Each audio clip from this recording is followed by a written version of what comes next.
Yeah, so it is a couple of weeks' time for Liverpool against Manchester United. And do you know, it felt the story this week was all about Manchester United winning back-to-back games, which they hadn't done since the back end of the 2023-24 season. And it felt like Amorim himself was talking up the fact they really need to go and win back-to-back games and putting pressure on the team. And then they go to Brentford and find themselves on the wrong end of another defeat. And you're wondering which way this story goes next. 33 games in charge now for Ruben Amorim at Manchester United. He's taken 34 points from those matches, 17 defeats, and a win ratio of just 27%. How does this play out, Andy? For me, I think it's difficult to see it changing. They don't seem to have any kind of flexibility. I think he's made it really clear that they're not going to change formation. Well, he keeps saying he needs time. Yeah, but how long? You know, there's at some point. You know, I do believe in giving managers and coaches time, but I also believe that there has to be. You have to be seen to, or you have to be able to see the improvements. You have to be able to see, oh, well, I can see where they're going with this. And I don't really see that with Man United. I'm seeing the same things this season that I seen last season. I don't really see enough athleticism, particularly in the middle of the pitch. So to play the way that he wants them to play, you need to have really, really athletic midfielders. They don't seem to have that. And for me, the biggest thing about Man United is that there's no real fear factor about playing against them anymore.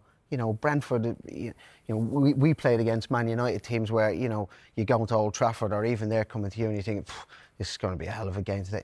It's not really that feeling. Teams are going into these games now thinking, we can beat these. And that's a big, big problem as well. Yeah, I think, you know, they use the same shape as Crystal Palace, 5-2-3, and I just don't see them being a dominant force. So what's the difference? In that Explain shape. to us what's the difference. Well, Crystal Palace, the game is built on being solid and transitioning, and I don't see that being acceptable at Manchester United. I don't see you being able to be a Manchester United team that sits behind the ball and just transitions. You know, you need to go and dominate the game, and you need to take the ball. I don't think you see many top sides around Europe playing with a back five. Don't think you see many at all. So I'm still really interested to see how he does with it, because, you know, he's still obviously a work in progress. They've added a lot of players in the summer. But as Andy rightly says, there hasn't been real signs of improvement, and it looks tough for Amorim at the minute. You know, you see him having to do his press, and it looks like a real tough grind for him at this moment, which is not nice to see someone go through. And I hope he manages to turn it around, because I know he'll be giving every moment of every day to try and turn it around. And I hope they do, but it's going to need a big change for me. It's going to need something. They're going to need to put an unbelievable run of results together to start to convince people that this can turn into the Man United that we're used to seeing. Well, it's Sunderland next, before the international break. Do managers sort of feel a bit more stress about these games going into an international break, especially if you're on a difficult run?